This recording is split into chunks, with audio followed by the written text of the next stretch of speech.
And welcome to your stocks. இன்றைக்கி நம்ம இந்தியாவோட இண்டிபெண்டன்ஸ் பார்க்க போகிறோம். அதாவது ஆகஸ்ட் 15, 1947 இருந்தது. So fact number 1.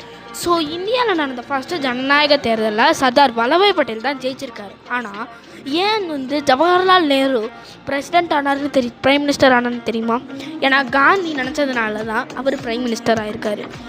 காந்தி முதல்ல நடந்த இந்திய சுதந்திர தினத்துக்கே வரல. அது ஏன்னு தெரியுமா? ஏன்னா பாகிஸ்தானையும் இந்தியாவையும் பிரித்ததுனால தான் அவர் வரல. சவுத் கொரியாவுக்கும் ஆகஸ்ட் 15 தான் இண்டிபெண்டன்ஸ் டே. சுதந்திரம் கிடச்ச போது அமெரிக்கன் டாலரும் மற்றும் இந்தியன் ருப்பீஸும் ஒரே மதிப்பு தான். ஆனால் இப்போ தான் அது வேறு. பார்த்துக்கிங்களா எவ்வளோ சேஞ்ச் ஆகிருக்குன்ட்டு. ஃபஸ்ட்டு 3 இண்டிபெண்டன்ஸ் டேஸில் ஜனகண மனகத்தையே பாட பண்ணல. இந்தியன் ஃப்ளாக் இப்படி தான் இருக்கும்னு நினைக்கிறீங்களா? ஆனால் மொத்தம் 6 வகையான இந்தியன் ஃப்ளாக்ஸ் இருக்குது. இதுதான் இது. Thank you and bye bye.